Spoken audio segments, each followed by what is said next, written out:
Hi everyone, அஸ்ஸலாமு அலைக்கும். Welcome back to சமீஸ் ஜேனி. எல்லோரும் எப்படி இருக்கீங்க? அல்ஹம்துலில்லாஹ், நானுமே நல்லா இருக்கேன். கண்டிப்பாக இந்த வீடியோ உங்கள் எல்லாருக்குமே பிடிக்கும் அப்படின்னு சொல்லிட்டு நம்புகிறேன். ஏன்னா எல்லாரோட ட்ரீம்லேயும் இருக்கிற ட்ரீம் கேக் ரெசிபி தான் இன்றைக்கி நீங்கள் பார்க்க போகிறீங்க. ட்ரீம் கேக் வீட்டில் ஸ்பாஞ்ச்லேருந்து எப்படி செய்கிறது அப்படிங்கிற நிறைய விஷயங்கள் இந்த வீடியோவில் சொல்லியிருக்கேன். கண்டிப்பாக வீடியோவை ஸ்கிப் பண்ணாமல் பாருங்கள். அப்போ தான் ஒவ்வொரு ட்ரிக்ஸ் அண்ட் டிப்ஸும் உங்களுக்கு புரிஞ்சுக்க முடியும். என்னோட சேனலை இப்போ தான் நீங்கள் ஃபஸ்ட் டைம் பார்க்குறீங்க அப்படின்னா கண்டிப்பாக சப்ஸ்கிரைப் பண்ணிக்கோங்க. பக்கத்தில் இருக்கிற பெல் ஐக்கானையும் கிளிக் பண்ணிக்கோங்க. அப்போ தான் நான் போகிற வீடியோஸ் உங்களுக்கு நோட்டிஃபிகேஷனில் காட்டும். ரொம்ப லேட் பண்ணாமல் வாங்க வீடியோக்குள்ளே போயிடலாம்.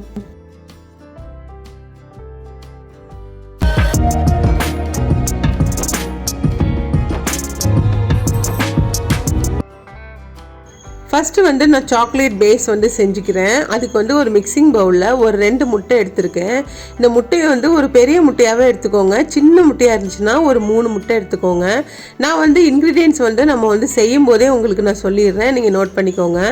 நான் ஒரு 1/4 கப் அளவுக்கு பொடி பண்ண சர்க்கரை சேர்த்துருக்கேன்.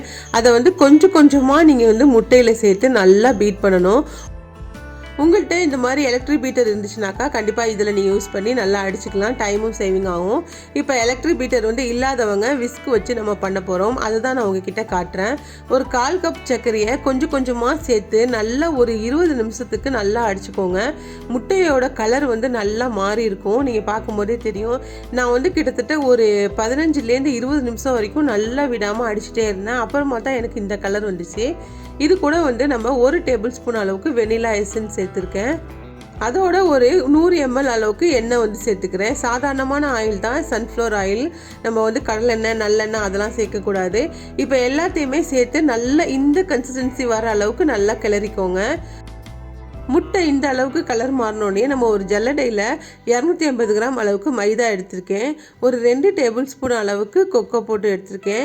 1 டேபிள் ஸ்பூன் அளவுக்கு பேக்கிங் சோடா, 1/2 டேபிள் ஸ்பூன் அளவுக்கு பேக்கிங் பவுடர் சேர்த்துக்கோங்க.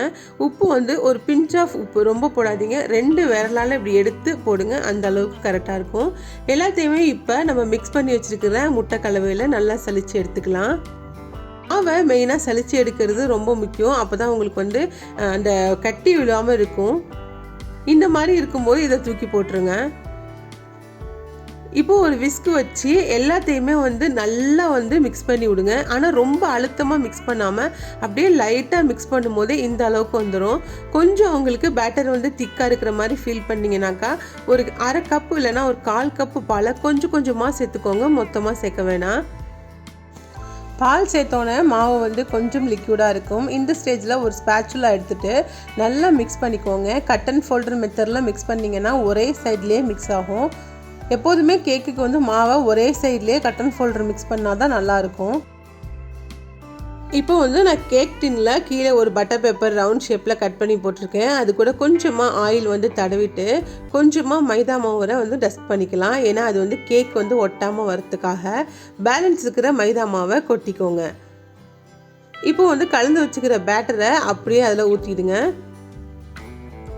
ஊற்றும் போது ரொம்ப அழுத்தமாக அந்த மாதிரிலாம் மிக்ஸ் பண்ணிலாம் ஊற்ற வேணாம். ஒரே சைடில் ஊற்றிடுங்க. கேக் டின்னை கொஞ்சமாக இந்த மாதிரி டேப் பண்ணி விடுங்க. ஏன்னா மேலே பபிள்ஸ் இருக்கும். அந்த பபிள்ஸோடு போட்டிங்கன்னாக்கா உள்ளே கேக்கில் நிறைய கேப் வந்துடும். ஸோ இந்த மாதிரி கொஞ்சமாக எல்லாத்தையும் மிக்ஸ் பண்ணிவிட்டு நான் இட்லி பானையில் தான் நான் இப்போ கேக் வேக வைக்க போகிறேன். நீங்கள் அவனில் வேக வைக்கிறதாச்சுன்னா 180 டிகிரியில் ஒரு 25லேருந்து 30 மினிட்ஸ் வச்சிங்கன்னா போதும். இப்போ நான் இட்லி பானையில் கீழே ஒரு உப்பு போட்டு அதில் ஒரு ஸ்டாண்டு போட்டு நல்லா ப்ரீ ஹீட் பண்ணி வச்சுருக்கேன். அதில் தான் நான் இப்போ கேக் வச்சுருக்கேன். கரெக்டாக எனக்கு கேக் பேக் ஆகி வரத்துக்கு கரெக்டாக 40 மினிட்ஸ் ஆகிடுச்சு. நான் ஒரு 20 மினிட்ஸ் கிட்ட நான் இந்த மாதிரி ஹோல் போட்டு பார்த்த கத்தியால் கொஞ்சம் வேகாமல் இருந்தது. மறுபடியும் ஒரு 15 நிமிஷம் வச்சுருந்தேன். இப்போ நல்லா வெந்துருச்சு. எடுத்து வெளியே வச்சுட்டு மூடி போட்டு கொஞ்சம் ஆற விட்டுருங்க. இப்போ சைடில் கட் பண்ணிவிட்டு நல்லா கேக் ஆறினோடனே கட் பண்ண ஆரம்பிங்க. அப்போ தான் கேக் சூப்பராக வரும். அவ்வளோதான், ரொம்ப ஸ்பான்ச்சியான கேக் ரெடி ஆகிடுச்சு. இதை நீங்கள் நார்மல் வெனிலாவில் செய்யலாம். எல்லா ஃப்ளேவர்லேயுமே இதே மெத்தடில் செய்யலாம். இது ரொம்ப சிம்பிளான கேக் தான் இது. இப்போ நான் ஆற விட்டு தான் இந்த கேக் நான் எடுத்திருக்கேன். ஆறினோன்னு பாருங்கள் எவ்வளோ சாஃப்டாக இருக்குன்னு சொல்லிட்டு. இப்போ நான் உங்களுக்கு கட் பண்ணி காட்டுறேன்.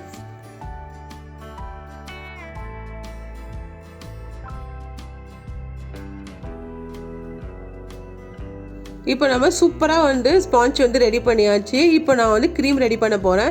அதுக்கு வந்து விப் டாப்பிங் க்ரீம் எடுத்திருக்கேன். இது வந்து எல்லா பேக்கிங் கடையிலையும் கிடைக்கும். நீங்கள் பேக்கிங் கடையில் போய் விப்பிங் க்ரீம் கேட்டிங்கன்னா கிடைக்கும். அதோட இன்ஸ்ட்ரக்ஷனை செக் பண்ணிக்கோங்க, எந்த டெம்பரேச்சரில் ஸ்டோர் பண்ணுறது அப்படின்னு சொல்லிட்டு. முக்கியமாக எக்ஸ்பிரி டேட் வந்து பார்த்துக்கோங்க, ஏன்னா எக்ஸ்பிரி டேட் வந்து ரொம்ப முக்கியம்.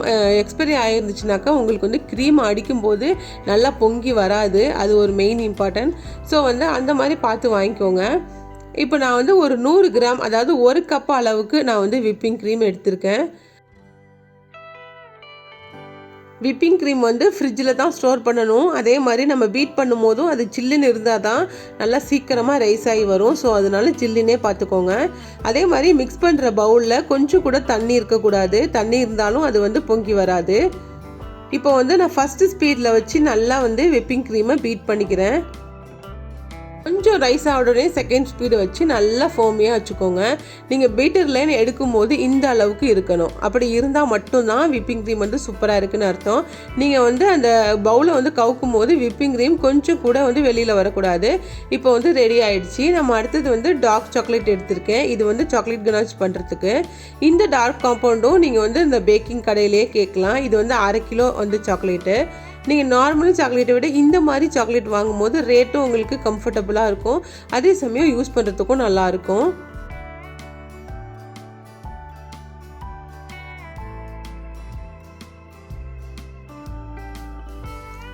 இப்போ வந்து நம்ம சாக்லேட் கனாஸுக்கு சாக்லேட்லேருந்து நான் ஒரு பக்கம் மட்டும் எடுத்துக்கிறேன். இதை வந்து நம்ம சின்ன சின்னதாக கட் பண்ணிவிட்டு இது கூட வந்து நம்ம விப்பிங் க்ரீம் சேர்த்து மைக்ரோ அவனில் வந்து ஒரு 2 மினிட்ஸ் இல்லைனா ஒரு 5 மினிட்ஸ் வச்சிங்கன்னா சூப்பராக வந்து உங்களுக்கு மெல்ட் ஆகிடும். இன்கேஸ் உங்கள்கிட்ட மைக்ரோ அவன் இல்லை அப்படின்னாக்கா கீழே வந்து சுடுதண்ணி வச்சு அதுக்கு மேலே இந்த பவுலை வச்சு நீங்கள் வந்து நல்லா கிண்டி விட்டுட்டே வந்தீங்கன்னாக்கா சூப்பராக உங்களுக்கு மெல்ட் ஆகிடும்.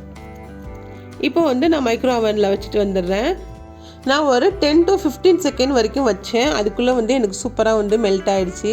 ஏற்கனவே அவன் வந்து எனக்கு ஹீட்டாக இருந்ததுனால எனக்கு வந்து ஈஸியாக மெல்ட் ஆகிடுச்சு. இப்போ நீங்கள் டபுள் பாயிலில் மெத்தடாக இருந்துச்சுன்னா இந்த அளவுக்கு வர அளவுக்கு நீங்கள் வந்து மிக்ஸ் பண்ணிக்கோங்க. இப்போ நான் வந்து ஃப்ரிட்ஜில் வச்ச விப்பிங் க்ரீமை வந்து எடுத்துகிட்டு வந்திருக்கேன். இது கூட ஒரு 2லேருந்து ஒரு 3 டேபிள் ஸ்பூன் அளவுக்கு நீங்கள் வந்து சாக்லேட் கனாச் சேர்த்துக்கோங்க. உங்களுக்கு இன்னும் கொஞ்சம் வேணும்னாலும் நீங்கள் வந்து சேர்த்துக்கலாம். இப்போ ஒரு ஸ்பேச்சுலா வச்சுட்டு அப்படியே லைட்டாக சாக்லேட்டை அந்த க்ரீமையும் மிக்ஸ் பண்ணுங்கள். மிக்ஸ் பண்ணும்போது ரொம்ப லைட்டாக மிக்ஸ் பண்ணிக்கோங்க. ரொம்ப அழுத்தம் கொடுத்து மிக்ஸ் பண்ணிடாதீங்க, அப்புறம் உங்களால் வந்து கேக் பண்ண முடியாது. ஸோ அந்த ஃபோமியாக இருக்கும்போதே லைட்டாக மிக்ஸ் பண்ணிவிட்டு ரெடி பண்ணிவிடுங்க.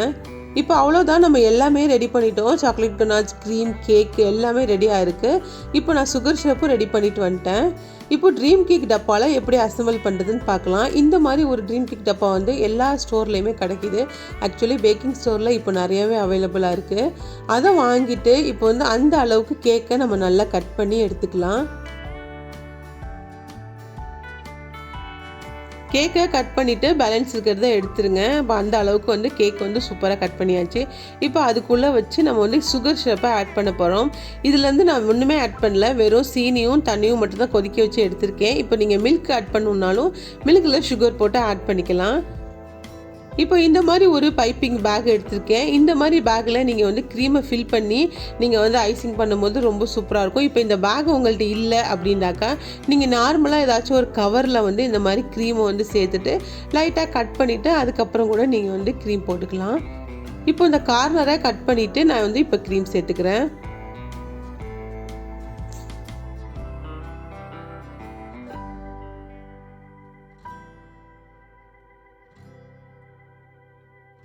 இப்போ வீடியோவில் பார்க்குற மாதிரி நீங்கள் வந்து க்ரீமை ஃபுல்லாக அப்ளை பண்ணிவிட்டு ஒரு ஸ்பேச்சுலா வச்சு ஈவனாக ஸ்ப்ரெட் பண்ணிக்கோங்க.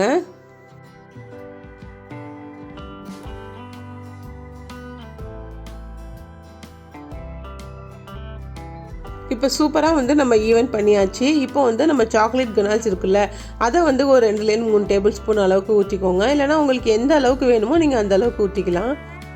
சாக்லேட்டையும் இந்த மாதிரி ஈவனாக வந்து ஸ்ப்ரெட் பண்ணிக்கோங்க. எல்லா இடத்துலையும் வந்து சாக்லேட் படுற மாதிரி ஸ்ப்ரெட் பண்ணிக்கோங்க. இப்போ வந்து சூப்பராக ரெடி ஆகிடுச்சு. இதை வந்து ஃப்ரிட்ஜில் கொஞ்சம் நேரம் செட் பண்ணிக்கலாம். அதுக்கப்புறமும் நான் வந்து டாப்பிங் இருக்குது உடச்சி சாப்பிடுவோம்ல, அந்த மெயின் மேட்ரு அதுதான் ட்ரீம் கேக்குக்கு. இப்போ அதை தான் நம்ம ரெடி பண்ணிகிட்ருக்கோம். சாக்லேட்டில் நான் ஒரு 100 கிராம் எடுத்திருக்கேன். அதை வந்து அது கூட விப்பிங் க்ரீம்லாம் எதுவுமே சேர்க்காம ஓவனில் ஒரு 2 மினிட்ஸ் அளவுக்கு வச்சு எடுத்துக்கோங்க. இந்த அளவுக்கு நல்லா மெல்ட் ஆகி வரும். மறுபடியும் சொல்கிறேன், உங்கள்கிட்ட ஓவன் இல்லை அப்படின்னாக்கா ஹாட் வாட்டர் கீழே வச்சு அதுக்கு மேலே இந்த மாதிரி நீங்கள் மெல்ட் பண்ணும்போது சூப்பராக மெல்ட் ஆகிடும். இப்போ ஒரு 15 நிமிஷம் நான் வந்து ஃப்ரிட்ஜில் வச்சு நான் செட் பண்ணி எடுத்துகிட்டு வந்துட்டேன். அதுக்கு மேலே வந்து நான் மெல்ட் பண்ண சாக்லேட்டை சேர்த்துக்கிறேன். நான் இப்போ பண்ணுறது 4 லேயர் பண்ணிகிட்ருக்கேன். இப்போ உங்களுக்கு 5 லேயர் வேணும் அப்படின்டாக்கா நான் வந்து விப்பிங் க்ரீம் கூட சாக்லேட் சேர்த்தேன் இல்லையா, அந்த மாதிரி வந்து சாக்லேட் சேர்க்காமல் ஒரு லேயர் விப்பிங் க்ரீம் கொடுத்துட்டு அதுக்கப்புறமா சாக்லேட் சேர்த்து ஒரு லேயர் கொடுத்துட்டிங்கன்னா டோட்டலாக ஒரு 5 லேயர் வந்துடும். இப்போ சாக்லேட்லாம் நம்ம நல்லா ஊற்றியாச்சு. ஃப்ரிட்ஜில் நம்ம செட் பண்ணிட்டோம்னாக்கா சூப்பராக ரெடி ஆகிடும். இப்போ நான் வந்து ஒரு கேக் வந்து இப்போ நான் செஞ்சுக்க போகிறேன். இது ஏற்கனவே கட் பண்ணோம் இல்லையா, அந்த கேக்கே தான் இப்போ நான் வந்து பண்ண போகிறேன். ஏற்கனவே நான் சொன்ன மாதிரி கீழே வந்து கேக் போட்டுட்டு அதுக்கு மேலே வந்து நீங்கள் வந்து sugar syrup, whipping cream, chocolate கனால்ஸ் எல்லாம் கொடுத்தீங்கன்னா சூப்பரான ட்ரீம் கேக் வந்து ரெடி ஆகிடும். இப்போ ரொம்ப ட்ரெண்டிங்கில் போயிட்டுருக்கிறது இந்த ட்ரீம் கேக் தான். எல்லாருமே வாங்கி சாப்பிட்ருப்பீங்க. நீங்கள் வந்து வீட்லேயும் கண்டிப்பாக ஒரு முறை வந்து இந்த மாதிரி மெத்தடில் ட்ரை பண்ணி பாருங்கள், உங்களுக்கு ரொம்ப பிடிக்கும். உங்களோட நண்பர்கள் இந்த மாதிரி ட்ரீம் கேக் வாங்கி கொடு அப்படின்னு சொல்லி உங்ககிட்ட கேட்டுட்டு இருந்தால் கண்டிப்பாக இந்த வீடியோவை அனுப்பி நீனே செஞ்சு சாப்பிடு அப்படின்னு சொல்லிடுங்க. சூப்பராக இருக்கும்ல. உங்கள் பிடித்த நண்பர்களுக்கும் உங்களோட உறவினர்களுக்கும் இந்த வீடியோவை ஷேர் பண்ணிக்கோங்க. உங்களுக்கு பிடிச்சிருந்துச்சுன்னா லைக் பண்ணிக்கோங்க, சப்ஸ்கிரைப் பண்ணிக்கோங்க. புதுசாக பார்க்குற நண்பர்களும் சப்ஸ்கிரைப் பண்ணிக்கோங்க. பக்கத்தில் இருக்கிற பெல் ஐக்கானையும் கிளிக் பண்ணிக்கோங்க. அவ்வளோதான், சூப்பரான வீடியோ வந்து இன்னைக்கு பார்த்தாச்சு. சந்திக்கலாம் இன்னொரு வீடியோவில். டேக் கேர், பாய்.